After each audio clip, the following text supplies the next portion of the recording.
Woo!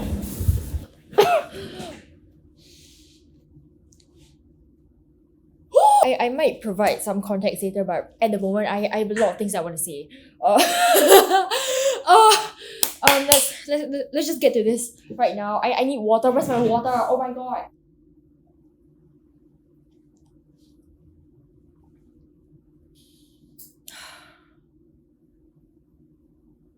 We're ready to shoot.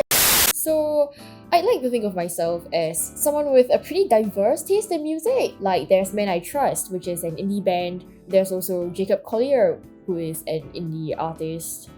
There's also Gorillaz, which is also an indie band, I guess. Now that I've come to think about it, indie seems to be so many things at once, right?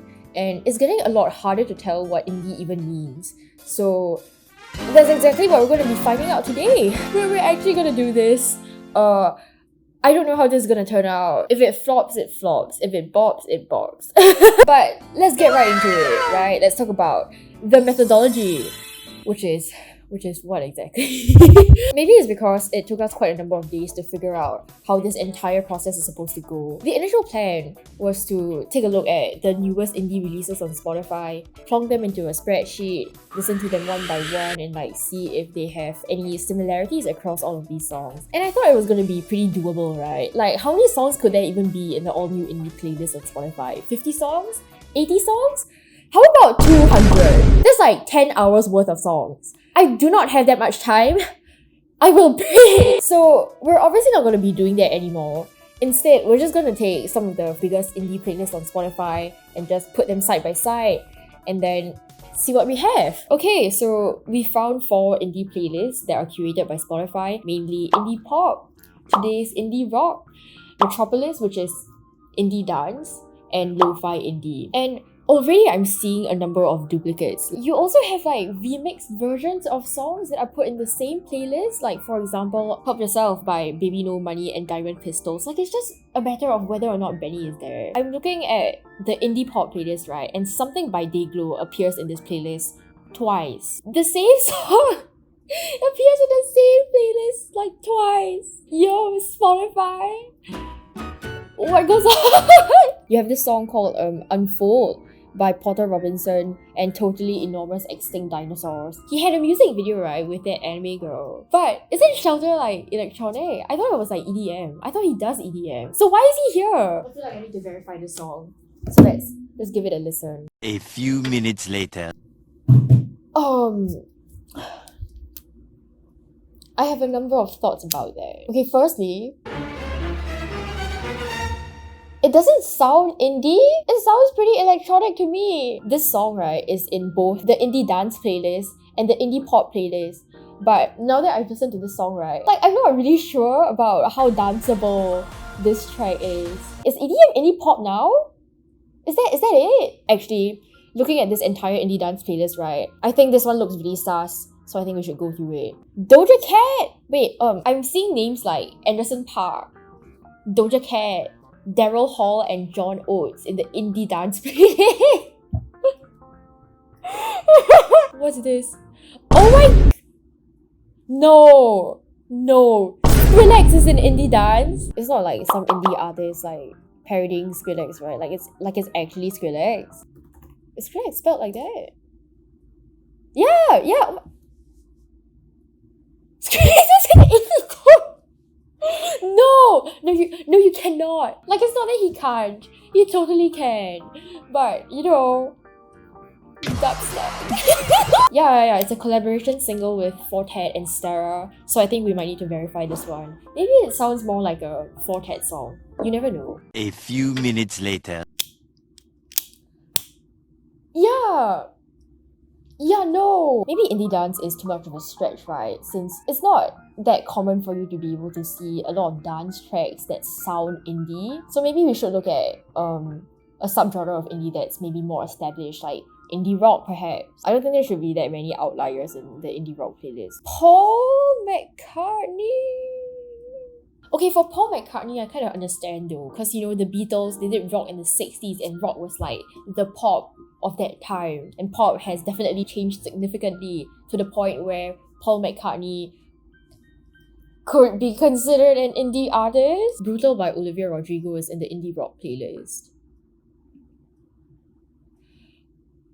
Okay, I don't think Brutal should be in indie rock just because there's a guitar in it, you know what I mean? Like, it's not just about the fact that Olivia is signed to a major record label, right? But she's popular, she's mainstream, and she's literally the face of pop. Like, you can just go to like Spotify right now. It's not that artists from other genres can't do indie. Taylor Swift herself has been able to, jump across multiple genres. Like, she started off as a country singer, then she got into pop, and then now she's here. But for the rest of these artists out here, the most I can say about them is that they're like influenced by indie. The more I'm working on it, the more I'm looking through it, I feel like I just don't really get what indie is anymore. Spotify obviously doesn't seem to know what indie music is supposed to be.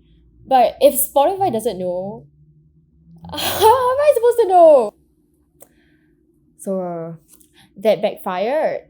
Maybe this isn't the right approach, For all I know, Spotify might have their own corporate interest in putting certain songs into certain playlists, am I right? But, what if I could try to understand this entire thing from an artist's perspective, since artists are really the ones who are actively engaging with what indie music is. So they should, more than anybody else, understand what indie music should be, what indie music is supposed to be. Right? My god, why didn't I do this sooner? Because that's exactly what I should be doing. So I interviewed Chloe Ho, Hauste, and RENE about their experiences with indie music. For lack of a better word, I'm gonna have to call them indie artists in Singapore here, or at the very least, artists who have dabbled in indie music before. And I say this tentatively, because when I spoke to them, there seems to be a general consensus that they don't really feel that way. Yeah, I don't think we really think of it in terms of like the indie music genre, you know what I mean? It's just like music, so like, and there are no real rules for music anyway, so we just do what we want with it. I think in general we just don't like the idea of things being categorized in that kind of way. A lot of people call us math rock, but like we don't really like to be called math rock as well. When you categorize it so much, it feels a bit too it makes it feel very, very distant. For someone like me who I feel like I kind of draw inspiration from a lot of very, very different types of music, I struggle a little bit to have that sort of like, okay, who do I think I sound like? Who do I want to sound like, There's no like specific genre that I can, call myself as, and I don't like to categorize myself as any kind of specific genre because that's just gonna limit what I can release in the future, and I don't want to limit that. But after speaking with them, I think I did get a better idea of what indie music looks like as a whole. And together with the spreadsheet that we already have, I think we can figure something out. Yeah, I think we can do this. In fact, give me a moment. Let me do it right now. Alright, so after rounds of trial and error, it took some time, but we're finally here.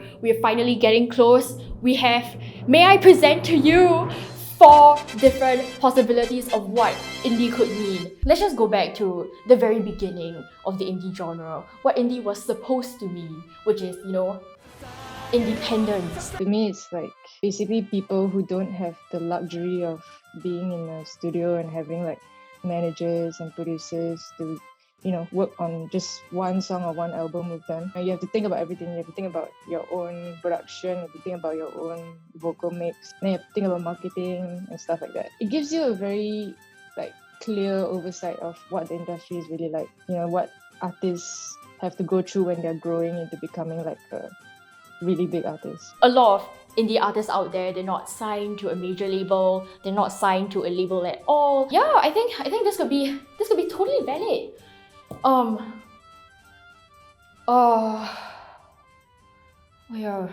Wait.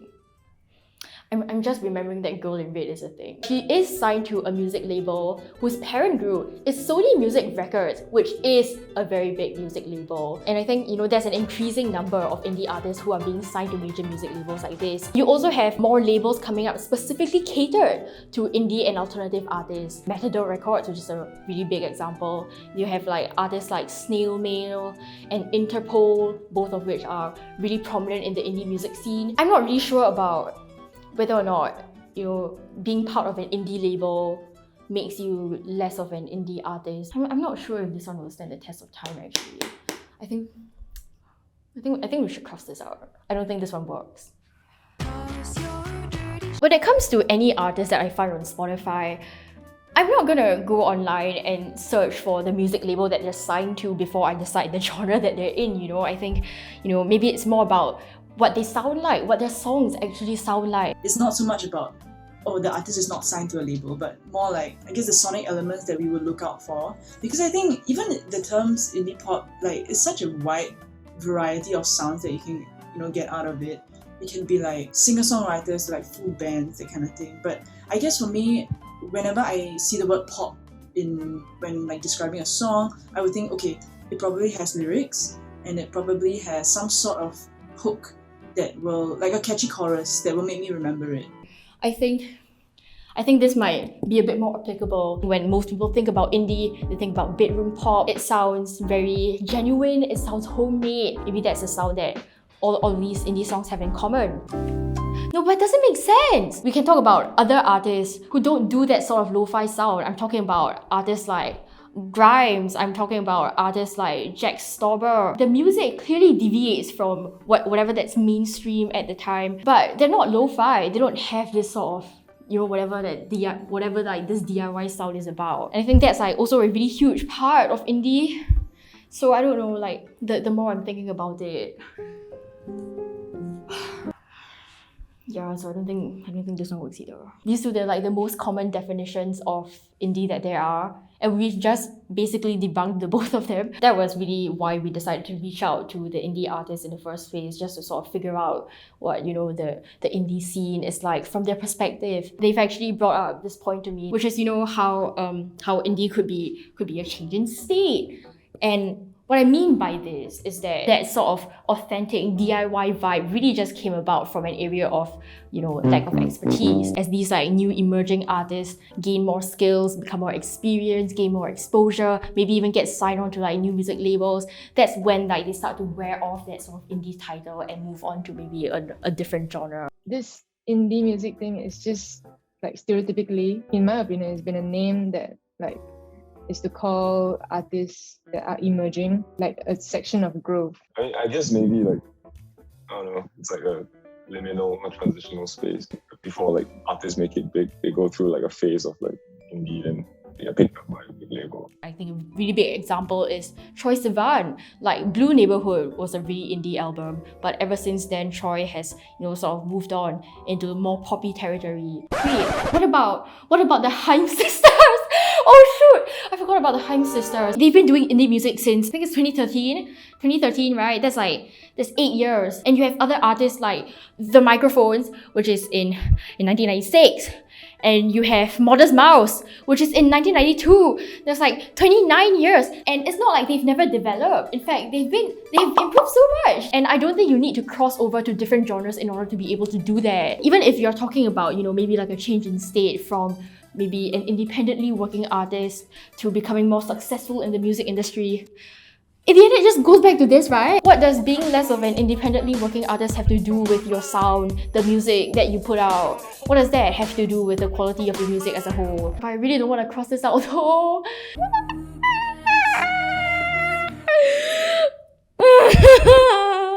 At this point, right, like after going through all of these ideas, I'm just wondering, is indie music just not pop?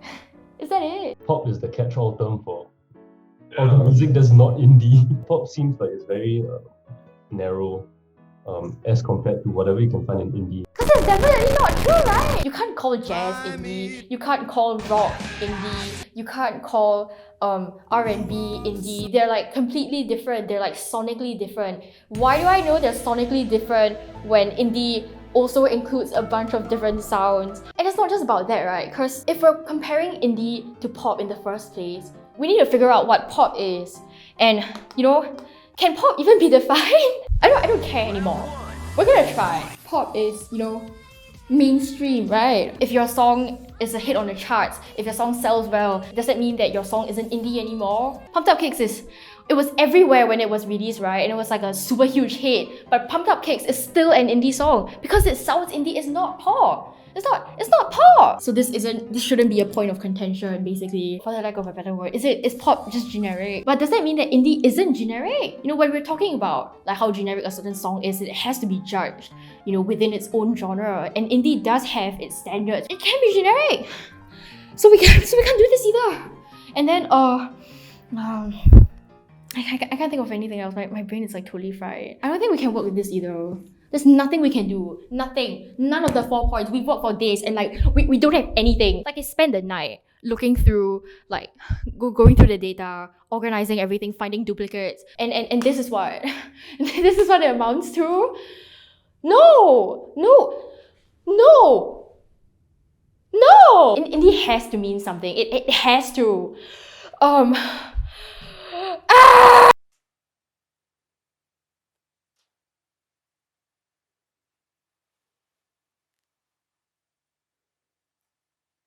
you okay?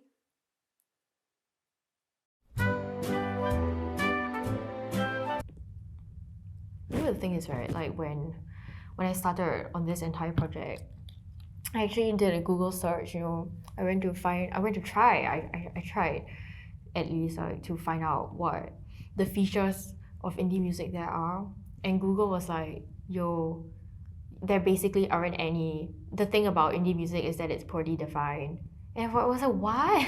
Now that I'm thinking about it, right, is any genre like defined? When we were looking through the what was it, the song recommendation survey, there's this girl who submitted this song called Fireflies by Our City. She labeled the genre as 2000s to 2010s, and I was like, that's not a genre, honey, that's a decade. But you know, now that I think about it, I do get that sentiment. Pop music has evolved so much within a span of, you know, like 10 years, 20 years, that when you look back to what pop used to be, it's basically unrecognizable from before, you know what I mean? Pop is constantly evolving.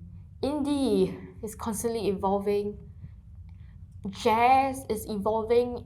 Everything is evolving. Whatever that standard in each genre is going to change, because music will change. Music will always evolve with the times, and music is always relative. Music is relative! Oh my god, how did I not realize this sooner? Yeah, maybe Google has a point. Google has a point. You have like all of these different styles of music all under indie, because that's exactly how these indie artists are able to borrow from countless influencers and make their own music and develop their own style. Because, you know, isn't it so much more fun if you could just experiment and feel free in the music that you do, in the music, the sound that you pursue? The beauty, the appeal of indie music is that diversity and freedom itself. Oh! I think we're getting closer to what indie music is for real this time. There's still one more chance. We can do this. Let's go. Put it down. Put it down. Yeah. You're doing it right now.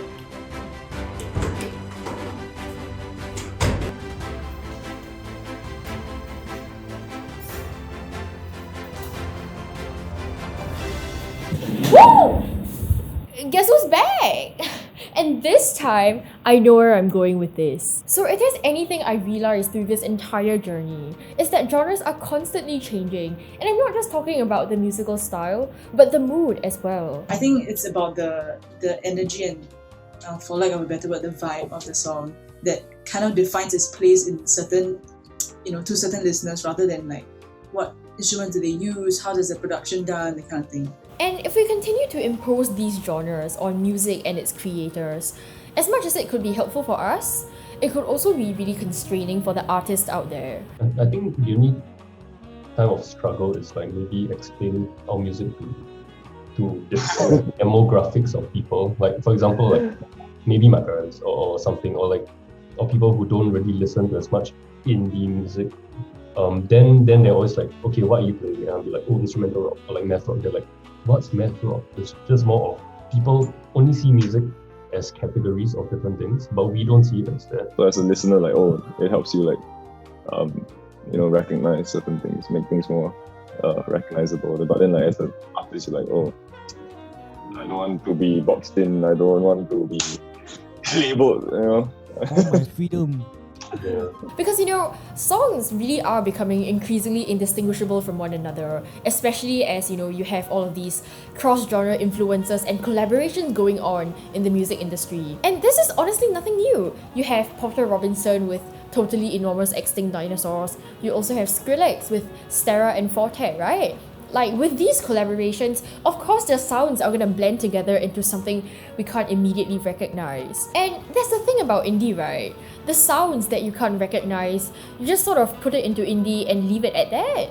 And I think that's what makes indie pretty much the only genre where you get to experiment with so many elements, right? And put all of them into one song, release it, and still feel comfortable calling your music indie afterwards. Just in terms of that, like more electronic facing, high energy pop stuff, or even ballads that we often hear like pop artists globally doing, I definitely am much more comfortable with the indie label because it gives me like a little bit of freedom to be like, I'm not trying to like follow any trends or anything. I welcome that label, because I think it allows for a lot of space to like to move about. I guess I'm not stuck to a particular goal. Like, okay, I want this to be catchy. I want this to be like 3 minutes so it can be played on the radio. That kind of thing. So if you jump into indie, then you learn, a bit of this and a bit of that. It's like a buffet. Like, you can have everything. So here's my answer to you. What does indie mean? What is indie? Indie is broad and incredibly diverse, and the appeal of indie music is exactly that broadness and diversity itself. And scene! Woo! Oh my god! My job is done. This video is over. This entire series is over.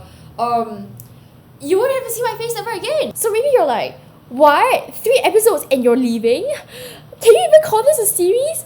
And I know this is a short journey, my dudes, but that doesn't make all of this any less meaningful. I think the discourse surrounding music has always been a huge part of what I enjoy about music in the first place, and that's something I've always wanted to get other people to realize as well. The entire reason why I came up with this series in the first place was to get more people to think about the music that they listen to, and if I have been able to do that to any extent, right, I think that's more than enough for me. There's also the fact that my internship is ending really soon, and I literally do not have the time to make more episodes than 3. So in any case, I hope that these 3 episodes were at the very least entertaining for you, and I hope that a video series like this one wouldn't be the last.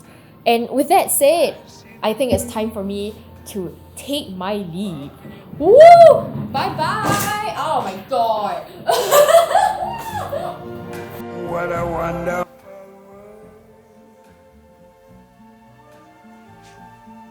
Oh, so cute. I highly want to like trademark this. Like, this is my personal creation. Don't steal this, please. Don't steal this.